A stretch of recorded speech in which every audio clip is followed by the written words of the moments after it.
UN 영어뉴스 And just like that series 2 final How the Sex and the City sequel became the ultimate cringe-watch. With a Kim Cattrall cameo finishing off the season with a flourish, the show has become mocked and loved in equal measure. Why does it inspire such conflicting emotions? Asks Laura Martin.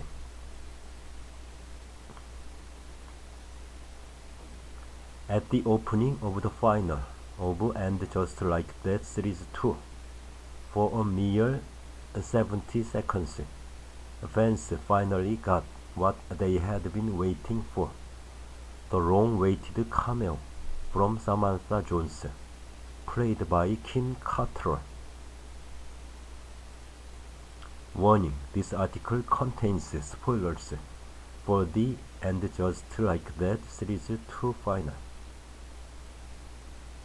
Filmed as a phone conversation between Samantha and Carrie, Sarah Jessica Parker, the scene saw the inimitable Miss Jones call to say she wouldn't be able to make her surprise flight to New York after all. She wished Carrie well, and in another pleasing throwback for avid Sex and the City viewers, made reference to the time she crashed Soho House, New York, pretending to be a British woman called Annabelle Bronstein. Carrie, Sarah Jessica Parker, finished the season in Greece after putting her relationship with Aidan on pause. That Cattrall's appearance was held until the final episode of the series felt like a bit of a dangling carrot to viewers for sticking with a show that could be a slog and has invoked a multitude of ever more complex feelings.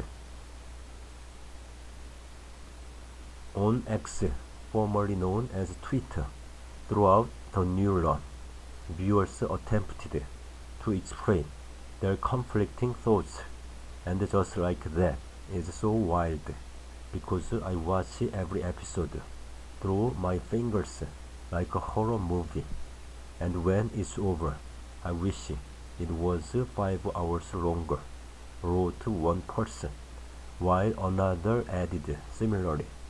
It is an absolute disaster of a program, and in no way true to the original, but I can't stop watching it, and can't wait for a new episode every Thursday. Some might brand it a hate watch, an expression that has become popularized in the past decade to refer to shows we love to mock, but that seems a term more fittingly applied to a universally panned series like HBO Max's recent The Idol, a show so bad that viewers tuned in purely to see how much more offensive it was possible to get.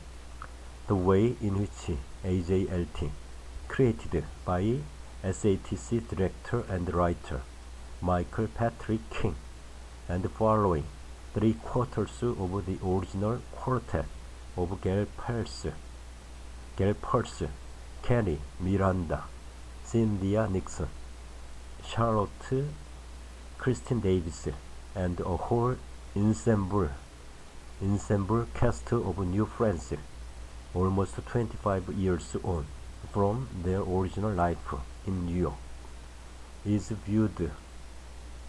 feels completely different to that.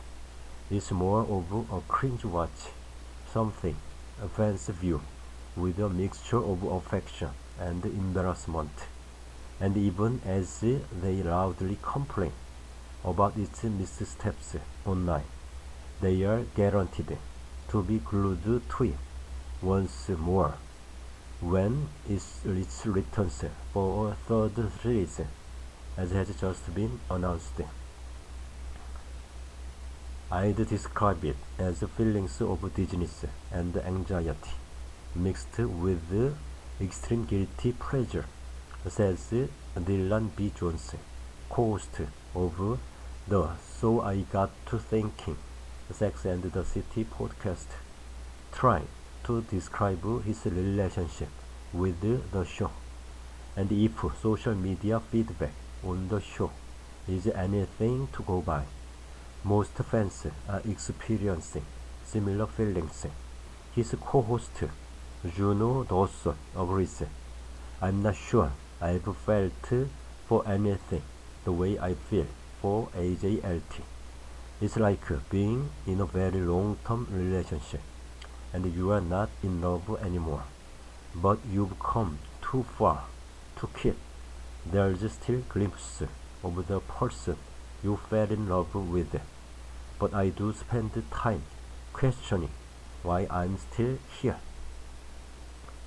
The debate around And Just Like That has been thriving right from when it premiered in 2021, thanks to what Jones describes as the surrealness of seeing characters we've loved for decades being subjected to extraordinarily perplexing narrative decisions.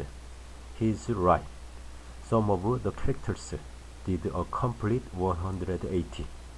In AJLT Series 1, Miranda, despite being an intelligent, high-flying lawyer in SATC, became a floundering, awkward, and needy woman.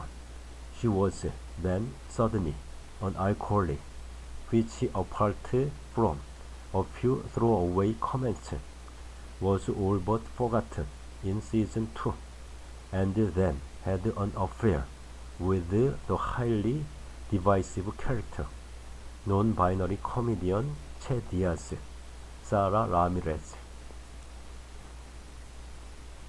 Miranda, Cynthia Inix, has become one of the show's most critic characters. If the storylines felt pulled out of thin air, perhaps they were. Speaking in The Cut, Cynthia Nixon explained Miranda's coming out. It was honestly a two-sentence conversation between Michael Patrick and I. He said, "What do you think? Should we make Miranda queer?" I said, "Why not? We are queering up the show in general." A lot of the audience's outrage with Miranda is feeling like the show's writers have done her a disservice and not been true to the core of the character. So there's a real sense of betrayal around that, explains Professor Deborah Jeremy, Associate Professor in Film Studies at University of Roehampton. What's interesting there is it shows you the level of investment people have. The fact they are so angry about her arc shows you what commitment they had to the original character. Some big mistakes.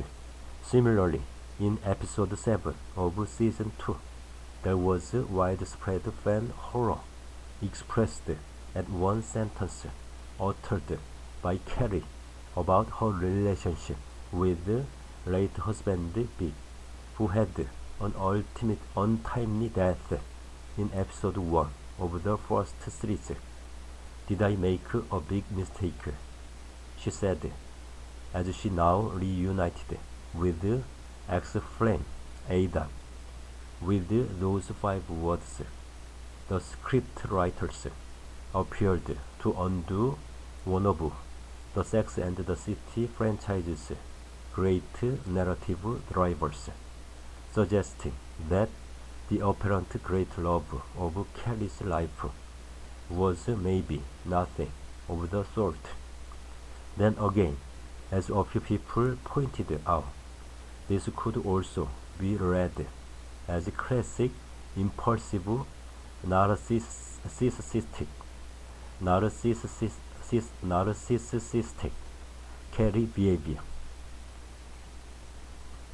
Other recent questionable writing decisions included the way they have continued to deal with the off-screen adventures of Carrie's gay best friend, Stanford Bletch, who was played by Willie Carson, until he tragically died of cancer during the filming of the first series.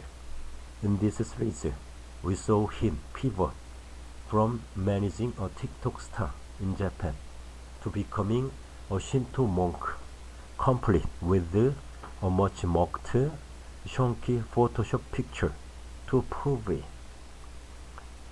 The comedy was always hit and miss in SATC.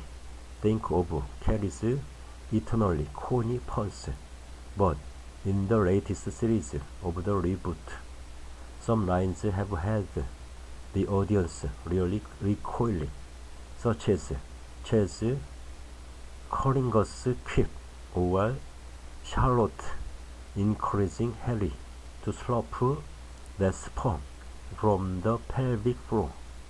Meanwhile, the apparently celebrated comedian Chaz's stand-up routines have been roundly derided. Jezebel's Cardi Ruth Ashcraft wondered whether Che Diaz's stand-up in And Just Like That is meant to be this shockingly bad. But either way, the audience has been left confused. Indeed, was the scene in episode 5 of season 2 of a focus group savaging their comedy also some sort of meta commentary. However, for every cringe-inducing joke in And Just Like That, there have been glimpses of Sex and the City's original greatness that have shone through from time to time, reeling fans back in again. One highlight was the conversation between Carrie and her new BFF, real estate agent Seema, Sarita Choudhury, in episode 7, about how the delicate nature of friendship can be disrupted by one person getting a new partner. It was written and acted in a way that was both heartfelt and emotionally intelligent, from Seema gently explaining her feelings to the way Carrie listened and understood what she was saying and accepted her need for space graciously. Seema Sarita Choudhury provided a season high point with her candid expression of feelings about her friend getting a new partner. This week's season 2 final ended on something of a high, despite at some points feeling like a labored group therapy session centered around Carrie's last supper in her flat before potentially moving in with Ada. In the end, that didn't happen because they agreed to put their relationship on hold for 5 years so Ada could devote himself to raising his teenage sons. Instead, we saw Carrie and Seema on holiday in Greece, both in relationships on pause, reflecting that they ran at love, but life got in the way. Another positive element of this latest series for Dawson was the way it harked back to the original series' sexual boldness. It was great to see sex back in the city. Everyone is bonking and dating, and that was always the source of SATC's magic. Dawson believes that some of the plot lines are beginning to make more sense 2 seasons in, and that the writing is beginning to bed down a little more. I also like to think it was always the plan to have Miranda lose her goddamn mind and then recover herself in season 2. Indeed, perhaps the character's eroticity is more authentic than it has been given credit for. Reflective of how we all might become a little more unpredictable as we grow older. Journalist Evan Ross Katz said on his podcast Drop Your Buffs recently that he had found a way to consume and just like that, which is fitting for its unique appeal. Watching every episode twice, I make peace with the choices that were made, and I'm able to say, okay, if this is the dish being served and I'm eating it, what are the some other flavors that I can find within this? The more I watch it, the more I enjoy it. Ultimately, perhaps the reason why viewers will always return to And Just Like That, despite their misgivings, is akin to how Miranda described her midlife crisis in this week's final. It's like a good train wreck in which nobody dies and you get off the train in a new place, a place where you needed to go to, but only a place that a train could get you to. All aboard for season 3 then. And Just Like That is available to watch on Max in the US and now in the UK.